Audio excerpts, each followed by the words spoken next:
wabarakatuh. Waalaikumsalam warahmatullahi wabarakatuh. Yang terhormat Bapak Ibu Guru SD Negeri 1 Bangsering, yang terhormat Bapak Ibu guru tamu yang sudah berkenan hadir di ruang ini. Pertama-tama marilah kita panjatkan puji syukur kehadiran Allah Subhanahu wa Ta'ala yang mana telah melimpahkan rahmat dan hidayahnya kepada kita semua, sehingga pada siang hari ini kita masih diberi kesehatan, keselamatan untuk menghadiri acara ini. Sebelum dimulai, marilah kita berdoa sesuai dengan keyakinan kita masing-masing. Berdoa mulai. Berdoa selesai. Terima kasih kepada Bapak Ibu guru semua.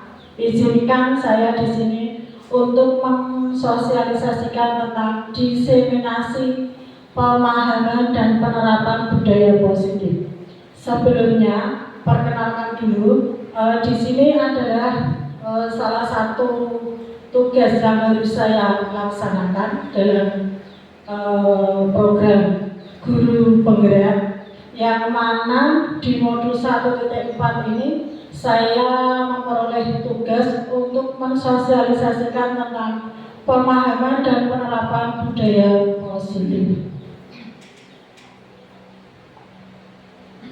Konsep inti dari budaya positif yang pertama yaitu perubahan paradigma belajar.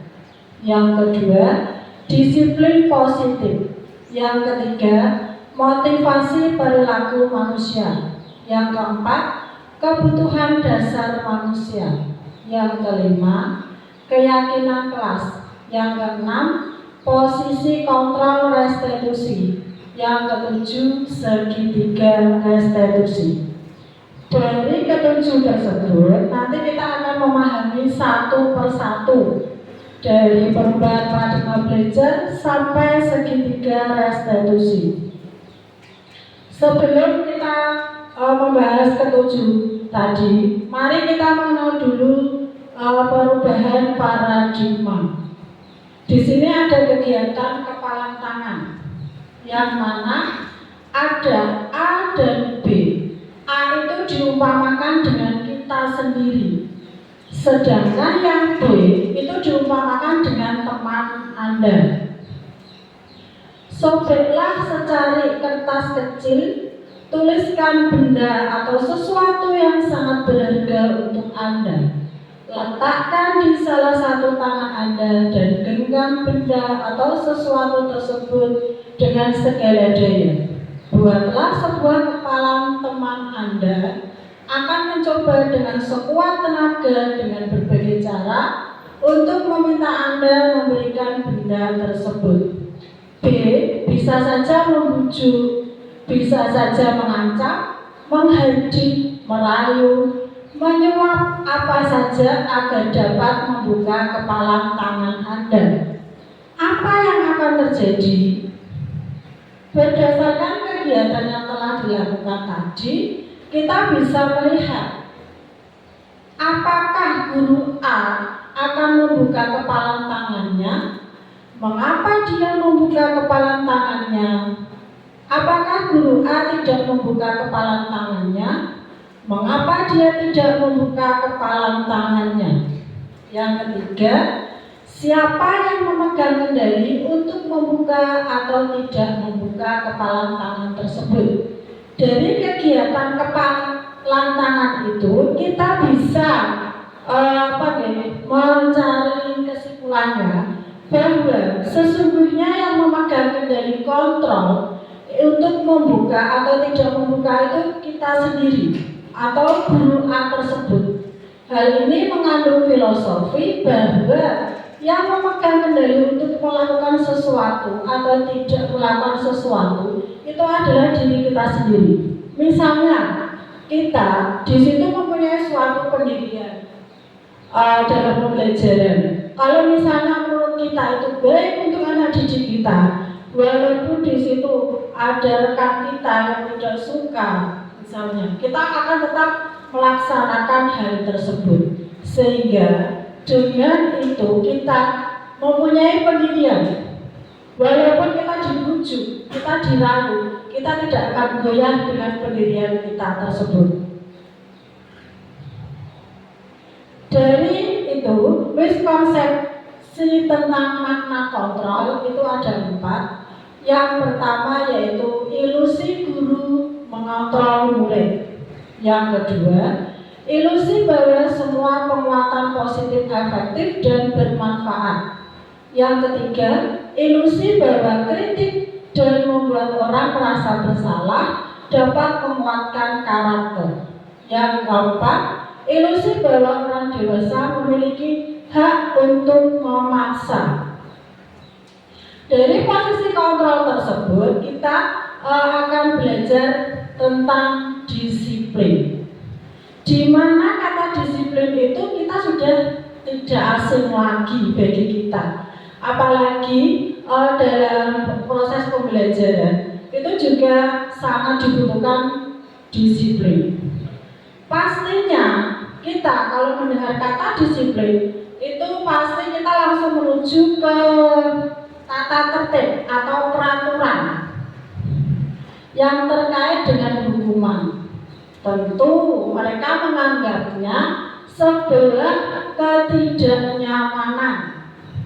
Padahal hal tersebut tidaklah benar, di mana disiplin merupakan sesuatu yang dilakukan seseorang pada orang lain untuk mendapatkan kepatuhan. Nah, dari sini kita bisa melihat ada ilustrasi kasus 1, 2, dan 3. Dari studi kasus 1, 2, dan 3, di situ sama-sama melakukan pekerjaan, tetapi di situ berbeda. Bisa kita lihat di studi kasus 1. Vino selalu membuang sampah di tempatnya agar ia tidak mendapat sanksi dari bapak atau ibu guru. Kemudian yang kedua, studi kasus kedua, Vino selalu membuang sampah di tempatnya agar mendapatkan pujian dari bapak atau ibu guru. Studi kasus yang ketiga, Vino selalu membuang sampah di tempatnya karena ia meyakini bahwa kebiasaan hidup bersih akan menjadikannya sehat. Kira-kira dari ketiga studi kasus tersebut mana yang tepat, Bapak Ibu guru, kira-kira? Yang ketiga.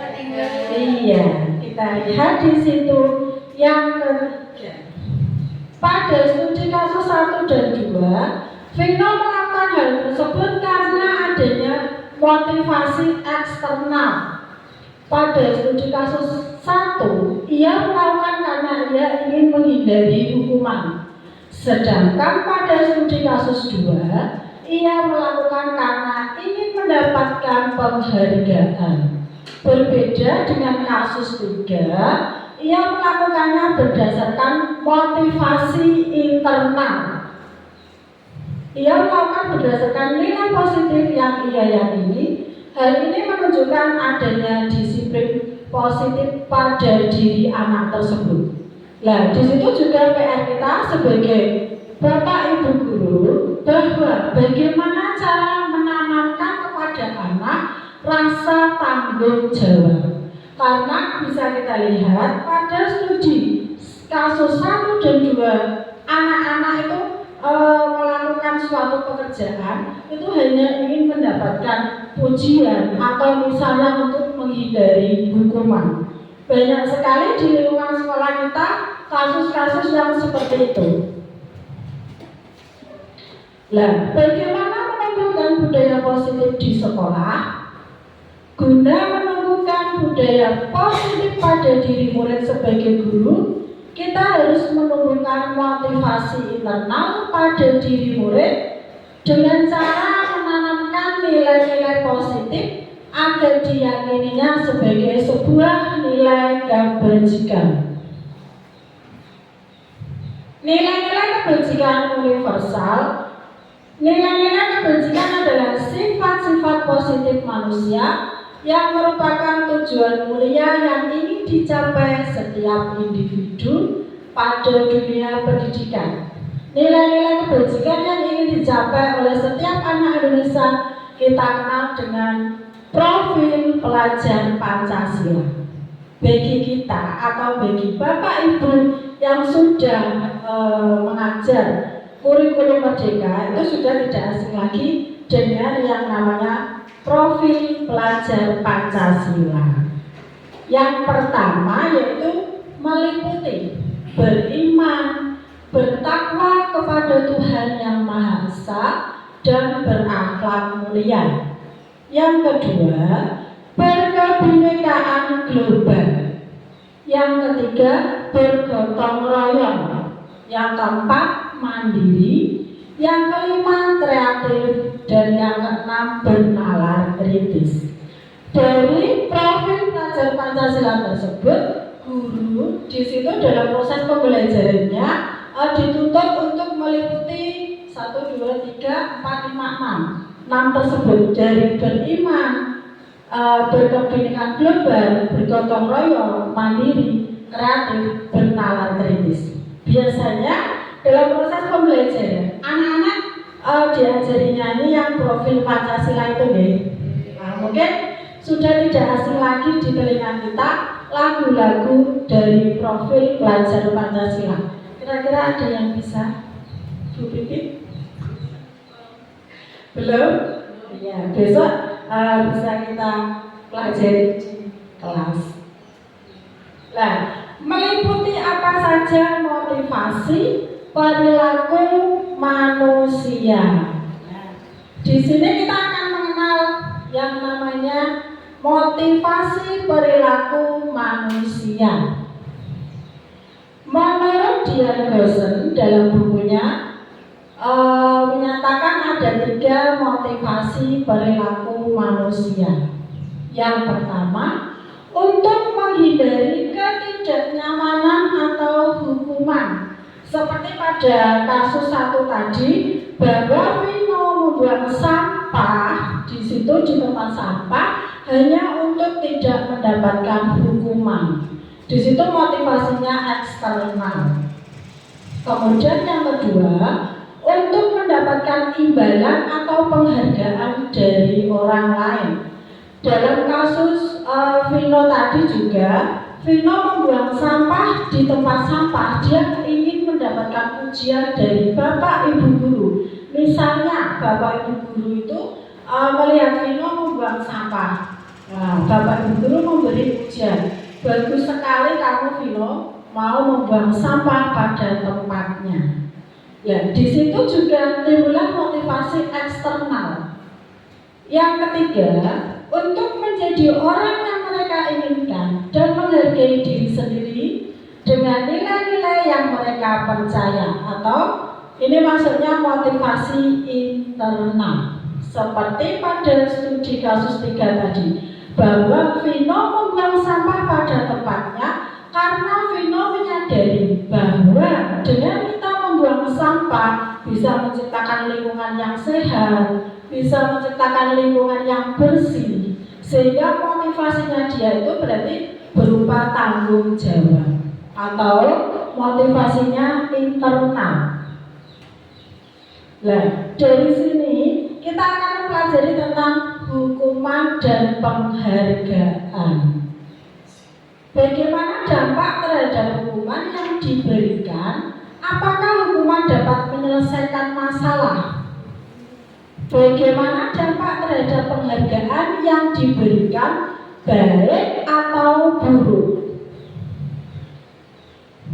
Pada dasarnya, hukuman dan penghargaan sama-sama berdampak kurang baik jika diberikan terhadap murid. Hukuman akan menimbulkan rasa ketidaknyamanan pada diri murid. Murid akan tersakiti dengan hukuman yang diberikan tersebut. Sedangkan penghargaan yang diberikan meskipun sekilas tampak menyenangkan, tetapi sesungguhnya berdampak kurang baik pula jika diberikan kepada murid. Penghargaan yang diberikan akan menimbulkan ketergantungan. Hal ini berarti bahwa jika penghargaan tidak diberikan, maka murid besar kemungkinan akan mengabaikan proses pendisiplinan yang ada. Nah, di sini hukuman dan penghargaan sering kita lakukan atau kita jumpai dalam kelas itu juga ada. Misalnya pada suatu hari ada anak yang tidak mengerjakan PR. Nah, kira-kira kita akan menghukumnya tidak, Bapak Ibu? Menghukumnya tidak? Tidak. Nah, tidak. Menegur. Ya. Kalau kita misalnya ada anak yang melakukan kesalahan, di situ kita menghukumnya. Sampai kapanpun anak itu akan ingat. Misalnya waktu SD, saya diajar bu guru A misalnya, saya tidak mengerjakan PR. Di situ saya disuruh keluar mengelilingi lapangan 100 kali misalnya. Lah, dengan hukuman lari mengelilingi lapangan tersebut, kira-kira sampai besok besar anak itu akan ingat tidak?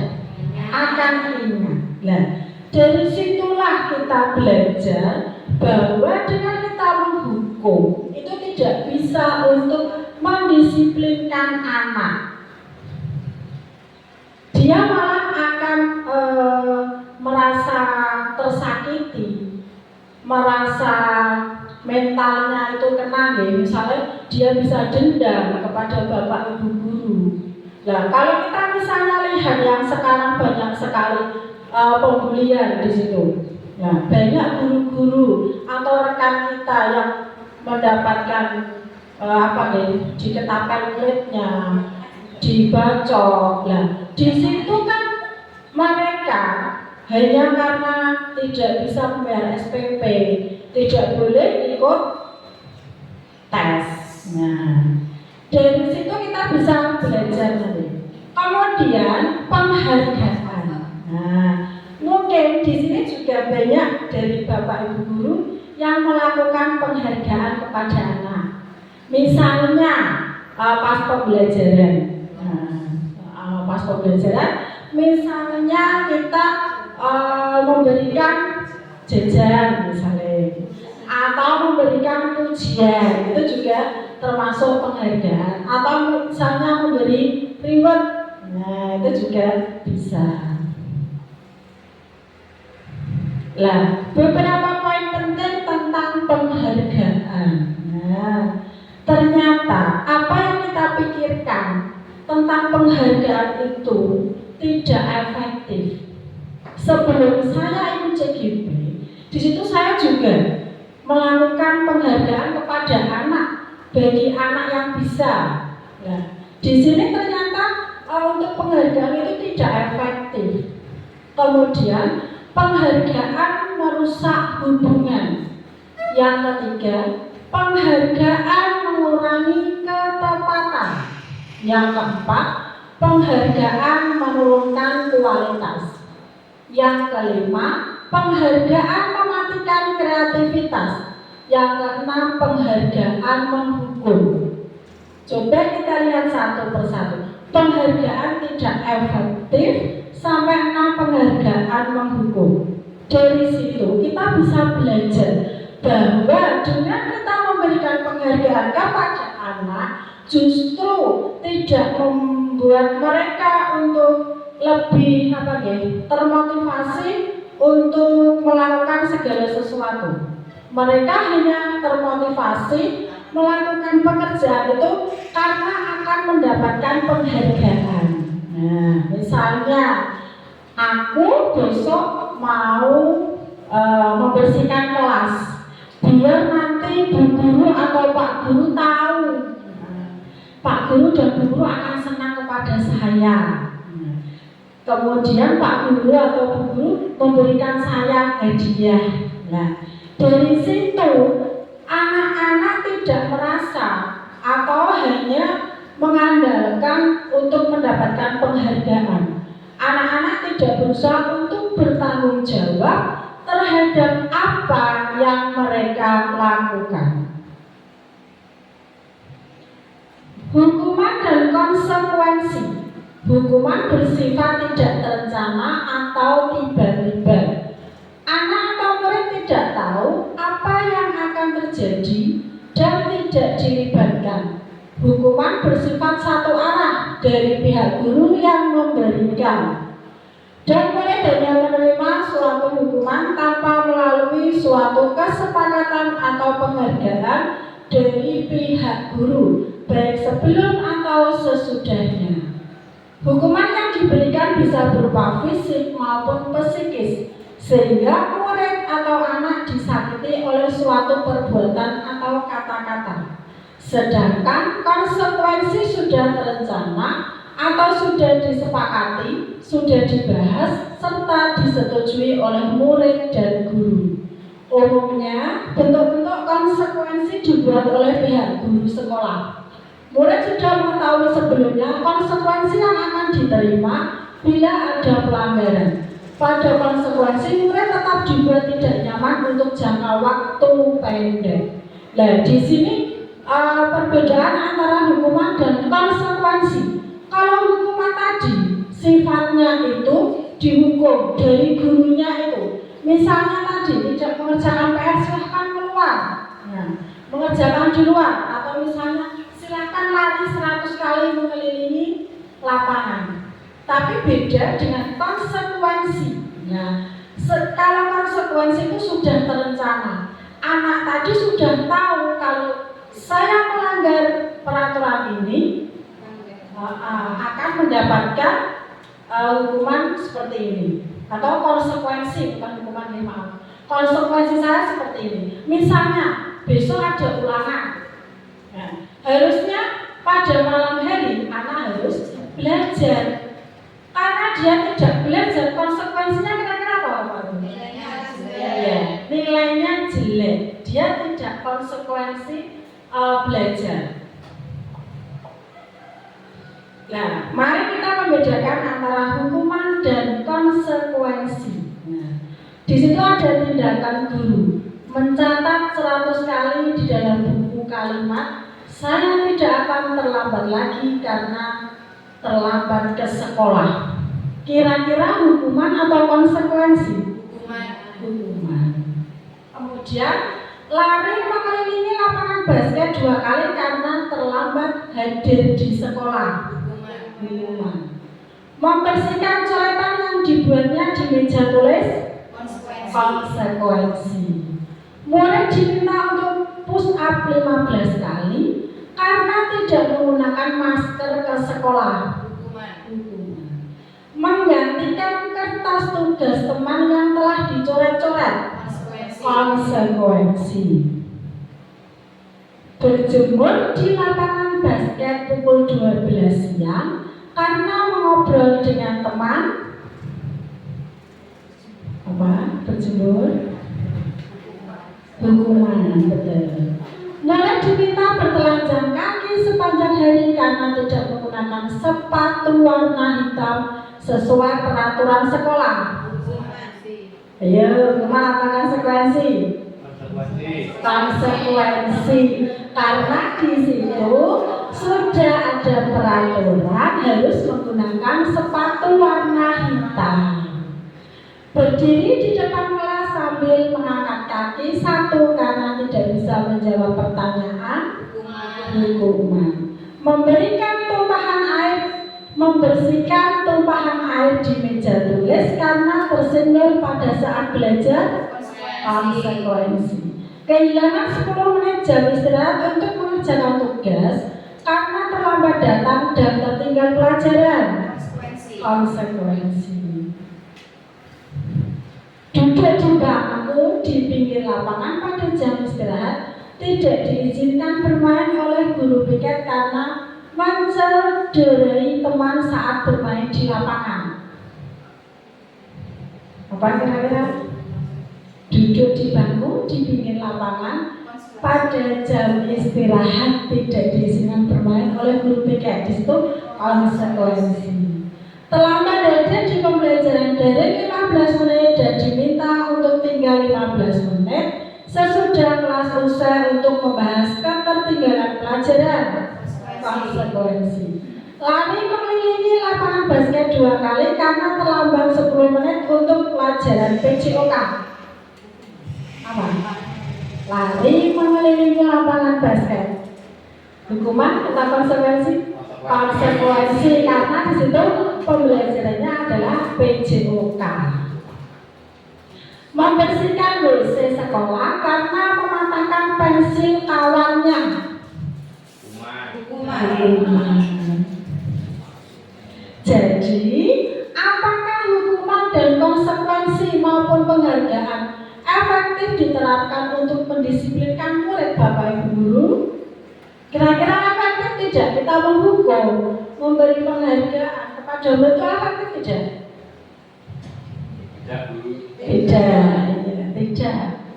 Nah, dari situ, dari hukuman dan penghargaan tadi, kita akan belajar tentang restitusi sebuah pendekatan untuk menciptakan disiplin positif. Restitusi itu adalah proses menciptakan kondisi bagi murid untuk memperbaiki kesalahan mereka, sehingga mereka bisa kembali pada kelompok mereka dengan karakter yang lebih kuat. Restitusi juga adalah proses kolaborasi yang mengajarkan murid untuk mencari solusi untuk masalah dan membantu murid berpikir tentang orang seperti apa yang mereka inginkan dan bagaimana mereka harus memperlakukan orang lain. Restitusi membantu murid menjadi lebih memiliki tujuan disiplin positif dan memulihkan dirinya setelah berbuat salah. Penekanannya bukanlah pada bagaimana berperilaku untuk menyenangkan orang lain atau menghindari ketidaknyamanan, namun tujuannya adalah menjadi orang yang menghindari ketidaknyamanan, namun tujuannya adalah menjadi orang yang menghargai nilai-nilai kebajikan yang mereka percayai. Di sini ada 2, identitas gagal dan identitas sukses. Kita lihat di situ perbedaannya antara hukuman, konsekuensi, dan restitusi. Kalau kita lihat dari hukuman, yang pertama, perilaku pasif agresif meningkat. Kemudian konsekuensi, penguatan hanya bertahan dalam jangka waktu pendek.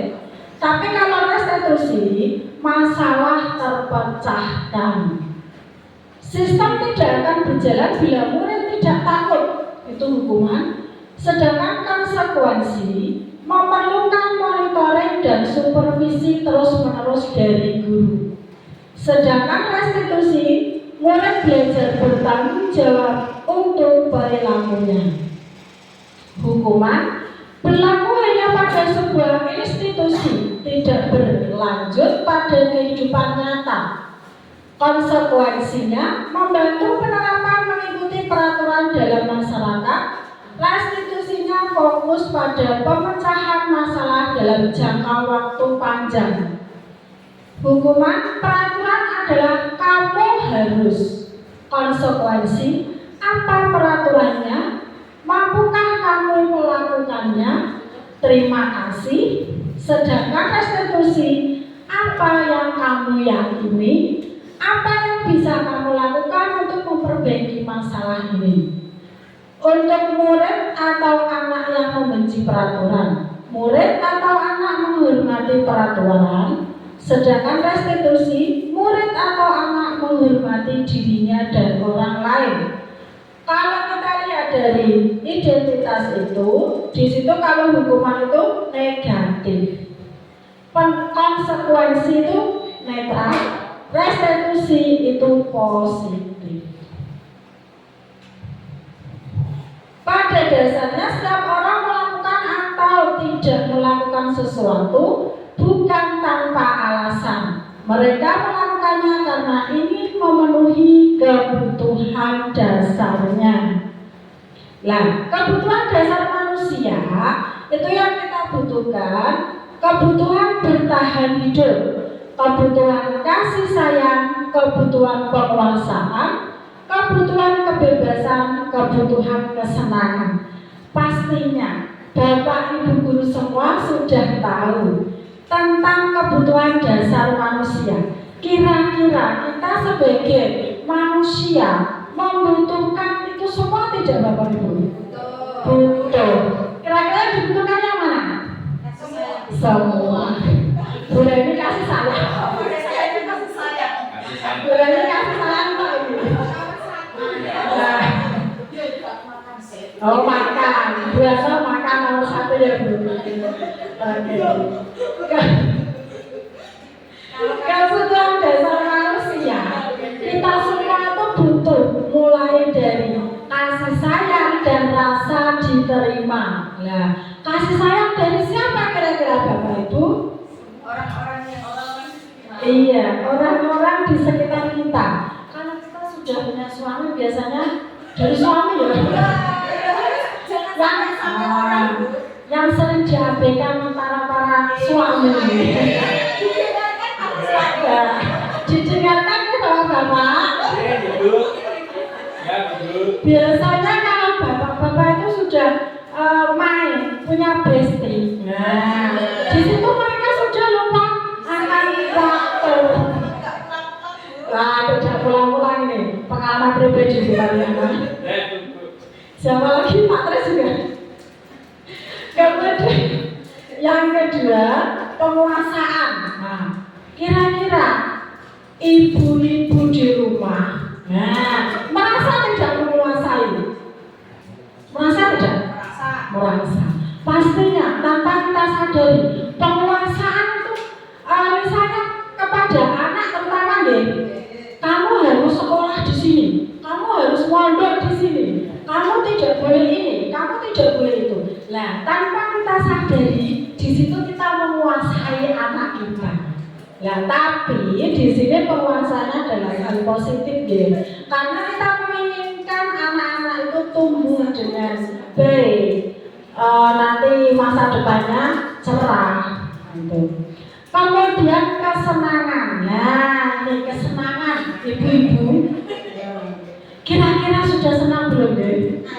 Alhamdulillah kita sudah senang. ada kalanya senang Bu, tapi ada kalanya juga sedih. Nah ini Bu Mariana ada kalanya senang, ada kalanya sedih. Sebagai ibu itu biasanya kita disibukkan dengan beraneka ragam pekerjaan yang membuat ibu-ibu itu banyak sekali mengalami stres. Nah, tapi stresnya di sini bukan yang stres gimana lebih. Nah, ini untuk Bu Pipit deh. Nah, bisa apa nih? Pengalaman, mencari pengalaman dari kita yang sudah berumah tangga. Kemudian kebebasan. Di sini kita sebagai ibu ataupun bapak juga ingin mempunyai kebebasan, tetapi kebebasannya di sini dalam hal yang positif. Nah, itu tadi kebutuhan dasar manusia. Nah, dari itu tadi kita mari menyusun yang namanya keyakinan kelas. Mengapa keyakinan kelas? Mengapa tidak peraturan kelas saja? Mungkin dari Bapak Ibu sudah pernah atau sudah melakukan yang namanya keyakinan kelas? Bahkan mungkin asing di telinga Bapak Ibu? Tidak, sudah. Bu Pipit sudah? Iya. Nah, mengapa kita harus menjaga kebersihan lingkungan sekitar kita? Kemungkinan jawabannya adalah untuk kesehatan. Nilai kesehatan itulah yang disebut dengan keyakinan. Seseorang akan lebih tergerak dan bersemangat untuk menjalankan keyakinannya daripada hanya sekedar mengikuti serangkaian peraturan tertulis tanpa makna. Apakah itu keyakinan kelas? Keyakinan kelas adalah nilai-nilai kebajikan universal yang disepakati secara tersirat dan tersurat, lepas dari latar belakang suku, agama, ras, negara, bahasa, maupun agama. Keyakinan tersebut akan dapat memotivasi seseorang dari dalam. Di situ perbedaan antara peraturan dan keyakinan kelas. Kalau kita lihat peraturan di situ selalu kembalikan buku ke tempatnya, itu peraturan. Sedangkan keyakinan kelas di situ masuknya rasa tanggung jawab. Jadi di situ bisa lebih luas artinya. Nah, kemudian kalau peraturannya dilarang mengganggu orang lain, sedangkan keyakinan kelasnya itu masuknya menghormati orang lain. Hadir di sekolah 15 menit sebelum pembelajaran dimulai. Keyakinan kelasnya menghormati orang lain, berkomitmen.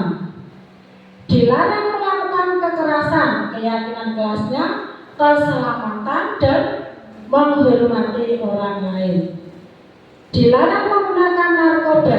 Kalau keyakinan kelasnya masuknya ke kesehatan. Bergantian atau menunggu giliran. Keyakinannya masuknya ke menghormati orang lain ataupun bersabar. Gunakan masker. Keyakinannya yaitu menjaga kesehatan, keselamatan. Peraturan jangan berlari di kelas atau koridor. Keyakinannya untuk menjaga keselamatan dan keamanan. Contoh keyakinan kelas itu selalu bersikap positif, senantiasa menjadi diri terbaik, percaya dan menghormati orang lain serta barang miliknya, berkomitmen terhadap setiap tugas, senantiasa membantu, rasa aman dan nyaman. Nah, bagaimana langkah untuk menyusun keyakinan kelas? Mungkin Bapak Ibu Guru di kelas masing-masing sudah melakukan keyakinan kelas. Sudah belum? Belum. Nah, belum. Kalau mungkin dari Bapak Ibu yang sudah, pasti sudah tahu langkah-langkah untuk menyusun keyakinan kelas. Yang pertama di situ mengadakan curah pendapat dengan murid. Yang kedua, mencatat semua masukan-masukan murid. Yang ketiga, susunlah keyakinan kelas sesuai prosedur pembentukan keyakinan kelas. Yang keempat, tinjau kembali daftar curah pendapat yang sudah dicatat. 5. Tinjau ulang keyakinan kelas secara bersama-sama untuk disepakati dan ditandatangani bersama. Yang keenam, pasang keyakinan kelas pada dinding kelas. Nah, di sini contoh praktik baik penyusunan keyakinan kelas yang sudah saya lakukan di kelas 5. Nah, langkah yang pertama di situ curah pendapat bersama murid. Nah, biasanya boleh dikelompokkan atau misalnya di situ anak-anak duduk di tempatnya masing-masing, kemudian diberikan sticky note atau misalnya bisa juga kertas warna, itu juga bisa. Setelah itu silahkan anak-anak disuruh membuat satu keyakinan yang ditulis di sticky note yang sudah tadi diberikan oleh Bapak atau Ibu Guru. Kemudian guru bersama murid membahas keyakinan kelas yang diusulkan untuk disetujui. Nah, di sini kita sebagai Bapak atau Ibu Guru harus menyaring yang namanya budaya positif. Itu dalam pembuatan keyakinan kelas tidak boleh menggunakan kata negatif. Misalnya, tidak boleh membuang sampah di tempatnya. Kira-kira positif atau negatif Bapak Ibu itu? Negatif. Bisa diganti dengan? Buang. Iya, buanglah sampah di tempatnya. Kemudian kalau anak sudah menulis di sticky note, anak-anak diberi kesempatan untuk menempelkan di papan plano yang sudah disediakan. Misalnya tidak ada pelapan plano, bisa ditulis oleh gurunya masing-masing. Misalnya, ayo si Ardi dibacakan keyakinan kelasnya pengen seperti apa. 2, misalnya si Atwa, keyakinannya apa. Dan dari situ nanti kita bisa memilih atau memilah mana yang bisa dimasukkan ke dalam keyakinan kelas. Kemudian kalau sudah terdapat keyakinan kelas di situ, kemudian kita setujui bersama-sama antara guru dan murid tersebut. Kalau sudah, anak-anak disuruh menandatangani keyakinan kelas tadi yang telah disetujui dan ditempel pada dinding. Nah, di depan itu contohnya, ya, keyakinan kelas yang sudah dibuat.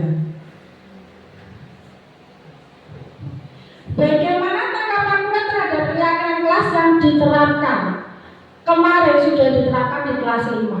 Ternyata setelah anak-anak melakukan keyakinan kelas, mereka merasa sangat senang, sangat nyaman.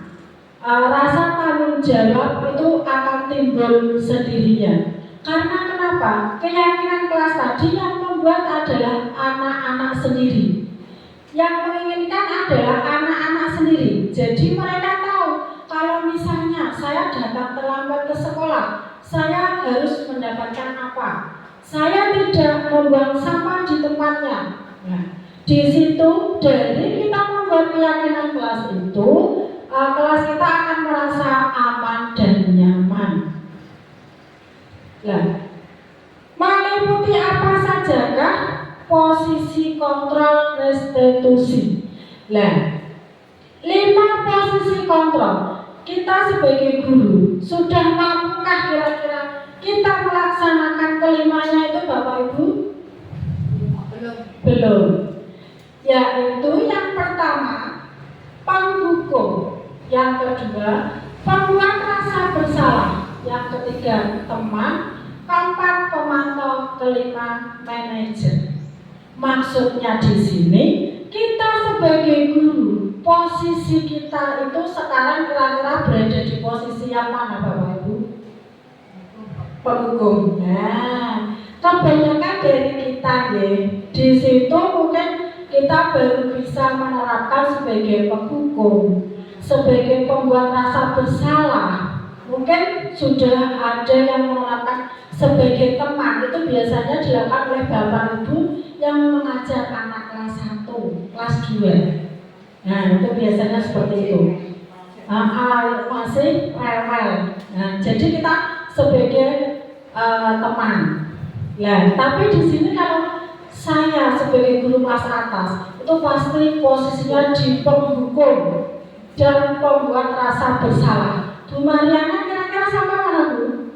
Penghukum membuat rasa bersalah. Nah, biasanya kalau di kelas atas itu biasanya penghukum dan pembuat rasa bersalah.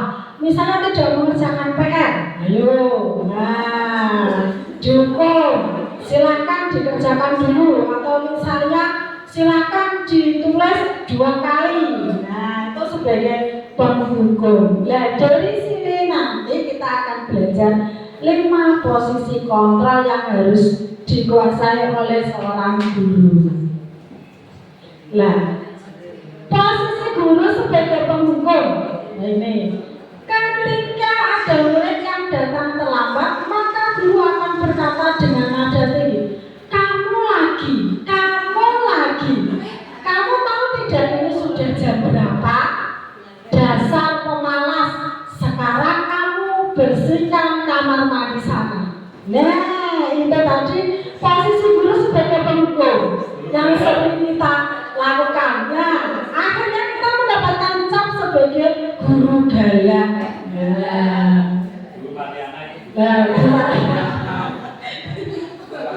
Kemudian yang kedua, posisi guru sebagai pembuat rasa bersalah. Ketika ada murid yang datang terlambat, maka guru akan berkata, ya ampun, kenapa kamu terlambat lagi nak?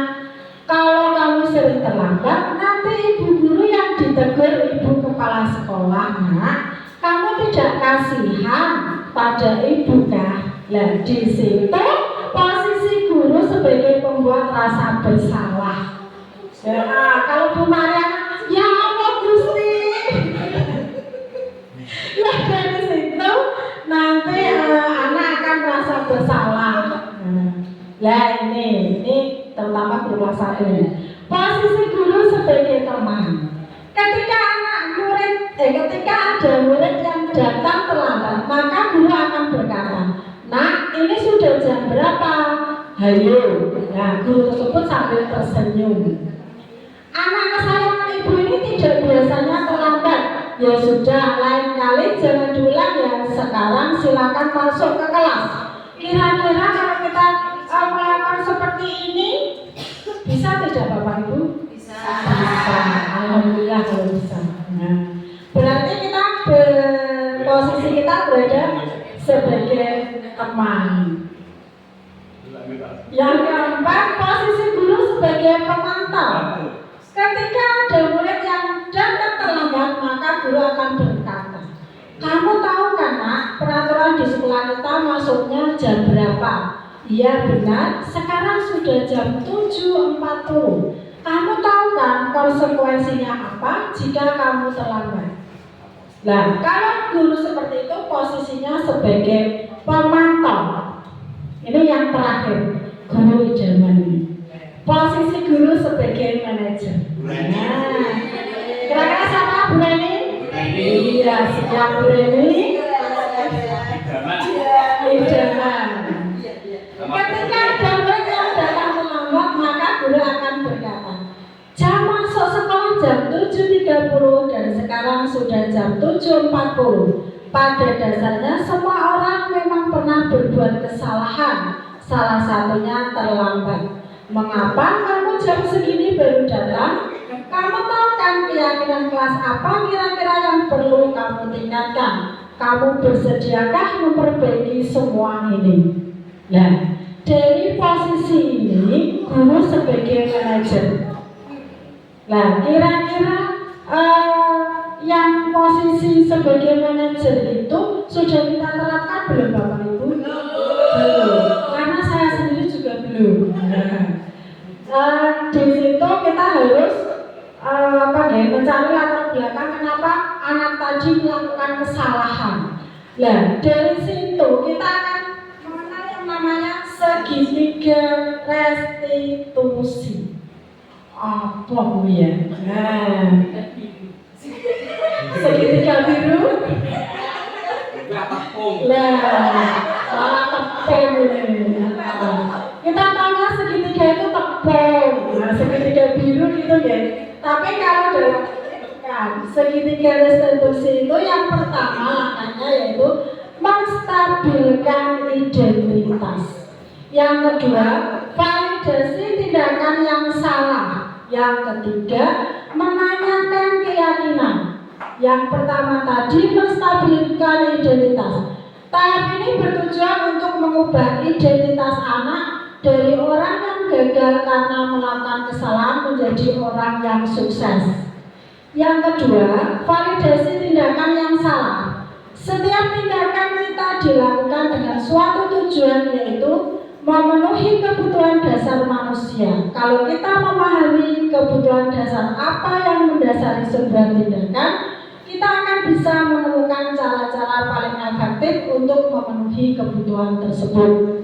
Yang ketiga, menanyakan keyakinan. Ketika identitas sukses telah tercapai dan tingkah laku yang salah telah divalidasi, maka anak akan siap untuk dihubungkan dengan nilai-nilai yang dia percaya dan berpindah menjadi orang yang dia inginkan.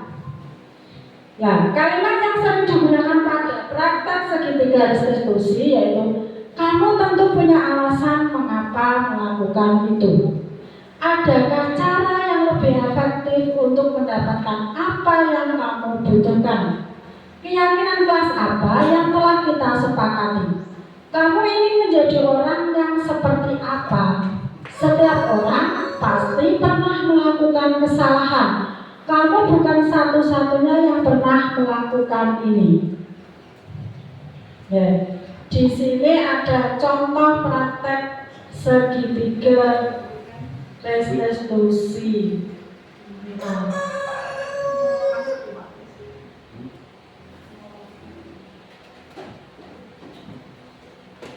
contohnya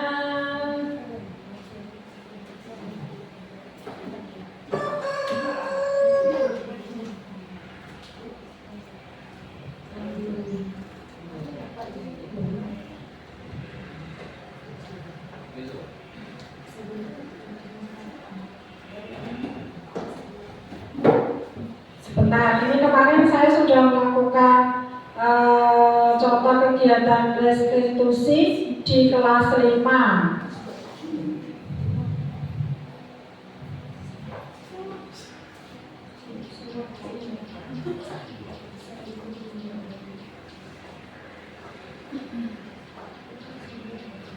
Sebentar deh, salah teknis. Maaf ya.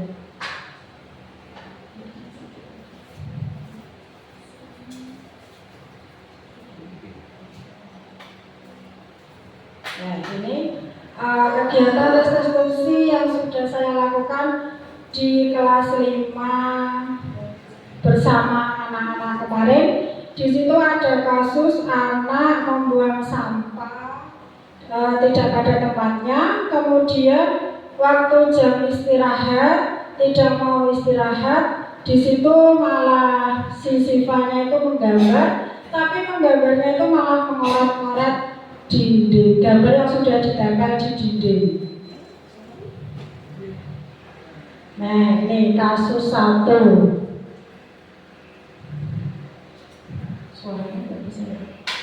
Siva murid kelas 5 SD Negeri 1 Bangsri akhir-akhir ini sedang senang menggambar. Siva menggambar pada jam istirahat. Suatu saat tiba jam istirahat di sekolah, Dwi dan Linda mengajak Siva untuk istirahat di luar kelas. Namun tidak mau. Dwi dan Linda mencari bu guru di kantor, kemudian mengatakan bahwa Siva menolak diajak istirahat dengan alasan mau menggambar. Mendengar hal itu, bu guru masuk kelas dan melihat Siva sedang mencoret-coret dinding kelas. Bu guru memanggil Siva, memintanya untuk menghadap bu guru di kantor. Dan ini adegannya. Tidak ada suaranya. Nah, di situ Dwi dan Linda pergi ke kantor. Pergi ke kantor untuk matur ke bu guru bahwa Siva tidak mau istirahat. Dia memberi salam kepada bu guru. Di situ bu gurunya datang, kemudian mengajak mereka ke kelas kembali dan melihat Siva di kelas sedang mencoret-coret gambar yang sudah ditempel. Dari situ bu guru kemudian mengajak Siva ke kantor. Nah, itu langkah pertama, menstabil identitas. Siva ditanya, kenapa kok Siva diajak ke kantor? Di situ Siva tidak tahu. Karena kenapa? Tadi mengoret-ngoret gambar yang sudah ditempel di dinding. Nah, dari situ kemudian bu guru memvalidasi tindakan yang salah. Dari situ Siva tidak dimarahi, tapi di situ dia ditanya, kenapa kamu mengoret-ngoret gambar tersebut. Nah, kemudian bu guru menanyakan keyakinan kelas yang sudah dibuat. Nah, di situ maksudnya apa? Harusnya Siva itu menjaga kebersihan dan keindahan kelas. Siva menyadari di situ. Dikembalikan lagi bu guru dengan keyakinan kelas tadi, ditanya, Siva, kamu masih ingat dengan keyakinan kelas yang kita buat? Siva menjawab, masih bu. Nah, sekarang apa yang harus Siva lakukan? Membersihkan coretan yang ada di dinding tersebut. Nah, di situ Siva ini melakukannya. Dia merasa bertanggung jawab dengan apa yang dia lakukan. Nah, di sini tanggapan dari muridnya atau dari Siva tadi. Dia merasa tidak takut kepada gurunya, tidak menangis. Karena apa? Dia merasa bu gurunya tidak galak. Karena kita sebagai guru sudah menerapkan kegiatan restitusi. Nah, di sini ada kasus 2. Pada saat jam istirahat sekolah, Aan dan Wahyu sedang duduk di luar kelas. Mereka sedang asik menikmati jajanannya yang dibawa dari rumah. Tiba-tiba jajan Wahyu habis seketika Wahyu membuang bungkus jajanannya di bawah. Padahal teman sama berada di depannya dan Bu Guru melihat hal itu. Kemudian Bu Guru meminta Wahyu untuk menghadap Bu Guru. Nah, kasusnya ini juga sama dengan pada kasus 1 tadi. Bu Guru melakukan kegiatan restitusi. Ya. Gurunya aktingnya luar biasa karena berani. Nah, itu melakukan kegiatan restitusi dengan Wahyu, yang mana Wahyu sudah melakukan kesalahan tadi. Nah, dari diseminasi budaya positif tadi, kita bisa mengambil kesimpulan apa, Bapak Ibu? Apa kira-kira kesimpulannya dari yang sudah kita pelajari tadi? Apa Bu Mariana? Apa? Kira-kira apa?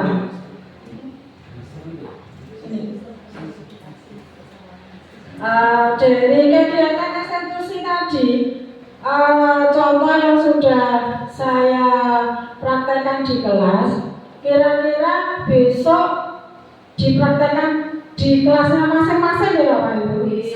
Nah, sehingga ketika kita melihat anak didik kita melakukan kesalahan, bukan hukuman yang harus kita lakukan, tetapi kita harus bertindak sebagai manajer. Jadi kalau kita bertindak sebagai manajer, misalnya ada kegiatan di luar, anak-anak sudah tidak tahu, misalnya Bu Guru besok ada jadwal KKG, anak-anak bersama dengan Bapak, misalnya Bapak Taim. Nah, pasti anak-anak akan merasa bagaimana Bapak Ibu? Sedih atau senang kira-kira? Sedih. Nah, kalau kita posisinya sebagai manajer, tidak mungkin mereka akan merasa senang Pak Tes. Pasti mereka akan merasa sedih. Karena apa? Akan selalu merindukan kehadiran kita sebagai guru. Nah, semoga kita nanti bisa sebagai guru yang dirindukan anak, yang yang dinanti-nanti kehadirannya. Orang kok misalnya kita dasar, anak kita bilang, lah guru letak kok berak, lah Pak Guru kok yoga izin ya. Nah itu kira-kira kita bisa ya Bapak Ibu? Insya Allah. Kedepannya semoga kita bisa menjadi guru idaman, guru yang diidam-idamkan oleh siswa-siswi kita, sehingga kita dengan mudah atau kita bisa mencapai apa yang kita cita-citakan untuk anak didik kita. Nah, dari pertemuan hari ini bisa kita simpulkan bahwa peran guru sebagai manajer sangat diperlukan di sekolah. Peraturan yang ada di kelas dan di sekolah perlahan dirubah menjadi keyakinan kelas agar sesuatu yang dilakukan murid atas dasar motivasi internal, yaitu keyakinan nilai-nilai positif yang telah diyakininya. Jika menghadapi masalah pada murid, sebaiknya diselesaikan dengan prinsip restitusi. Bantu murid tersebut menemukan solusi atas dasar nilai kebajikan yang diyakininya. Demikian tadi diseminasi budaya positif. Dari paparan yang sudah dipaparkan tadi, kira-kira ada pertanyaan atau tanggapan dari Bapak Ibu semua?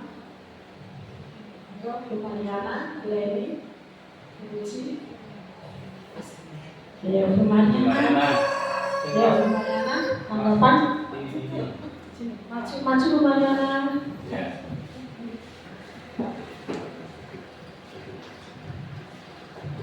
Terima kasih atas kesempatan yang diberikan kepada saya untuk penyampaian tadi diseminasi yang dipaparkan oleh Bu Erna.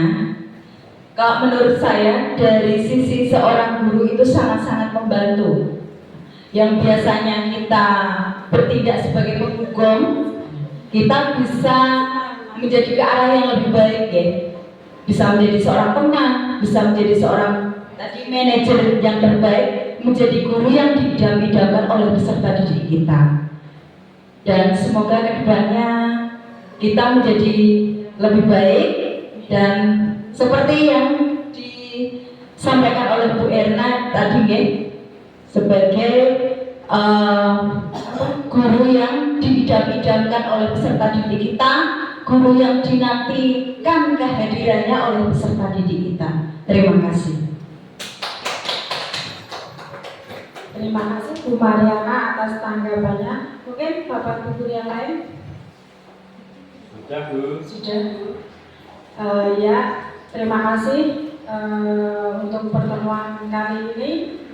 Sebelum ditutup, semoga kita semua menjadi Bapak Ibu guru yang didamkan oleh murid kita, bisa memajukan SD kita, kemudian kita bisa berada di posisi manajer yang kita inginkan. Kita tidak sebagai penghukum ataupun membuat rasa bersalah kepada murid, tetapi kita berusaha melakukan hal yang terbaik buat anak didik kita, terutama posisi kita sebagai manajer pembelajaran.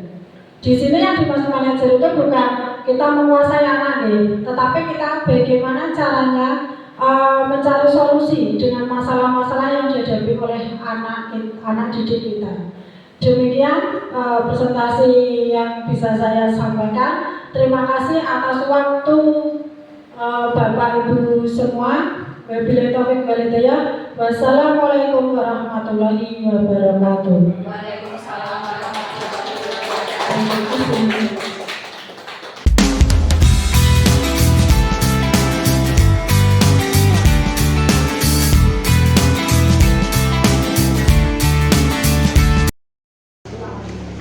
Assalamualaikum warahmatullahi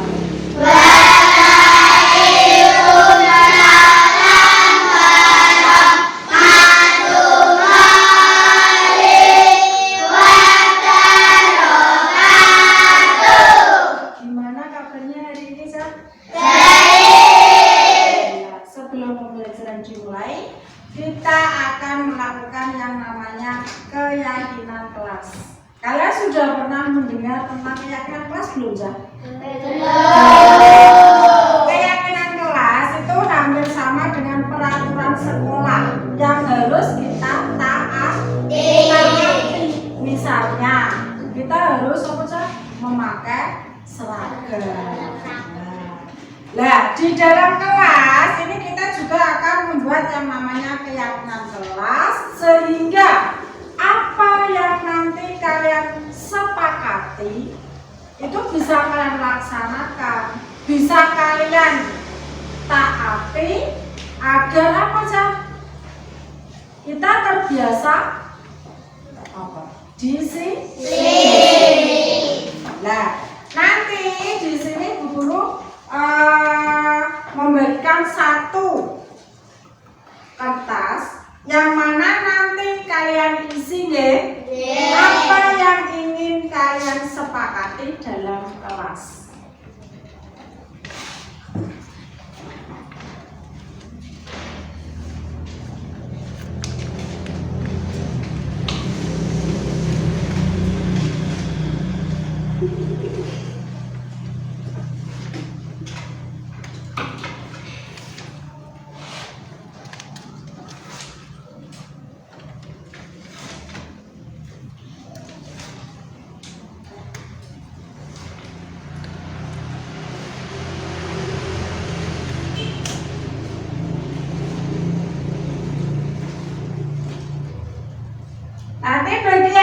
sudah, silakan ditempel di papan yang sudah disediakan. Ditempelnya bergantian deh. Ayo Aan ditulis. Nah, oke, Adi sudah. Gantian dulu, Adi dulu ya, sini.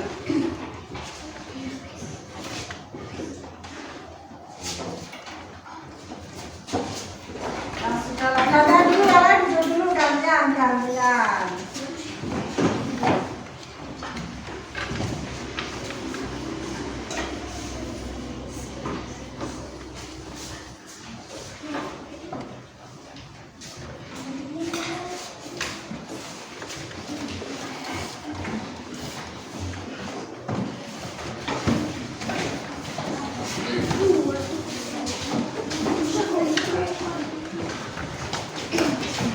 Yang sudah kembali ke tempat duduknya.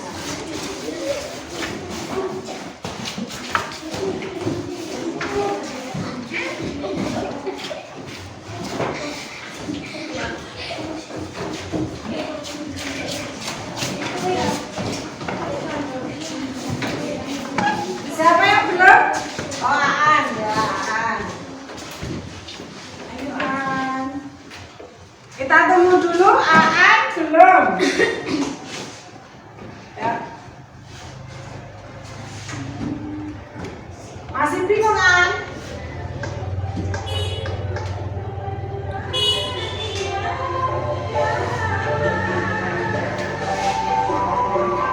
Kita tunggu dulu, orang satu.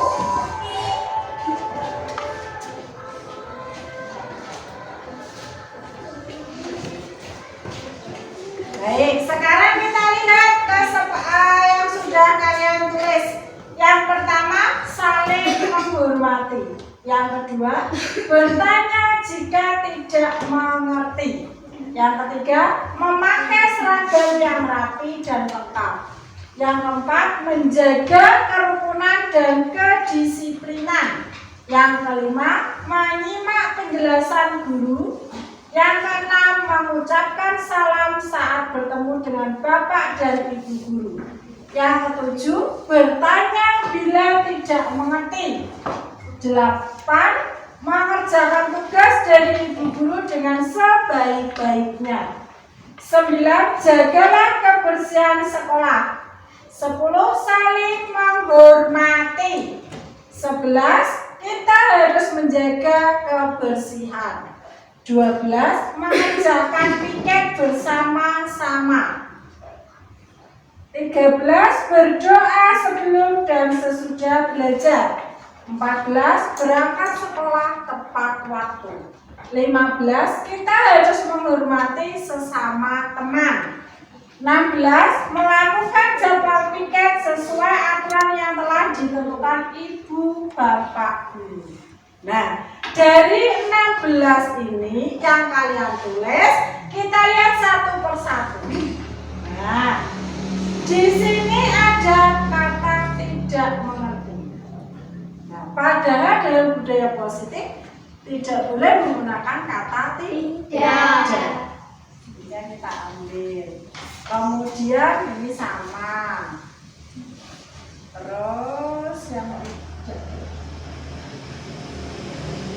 Nah, berarti ini sama.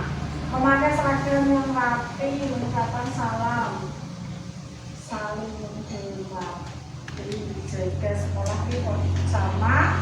Kalau kebersihan ini ya, sama teman, ini sama, ini sama, ini sama, saling menghormati sama. Nah, di sini kita peroleh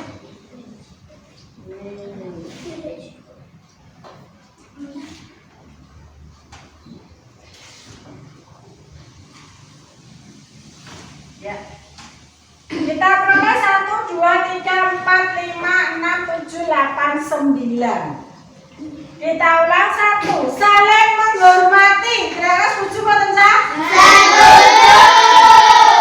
Yang kedua, mengucapkan salam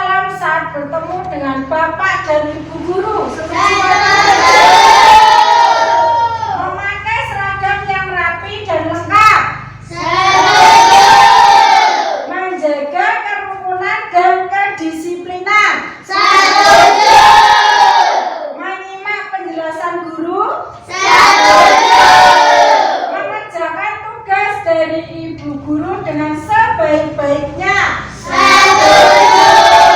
Berdoa sebelum dan sesudah belajar. Kita harus menjaga kebersihan. Berangkat sekolah tepat waktu.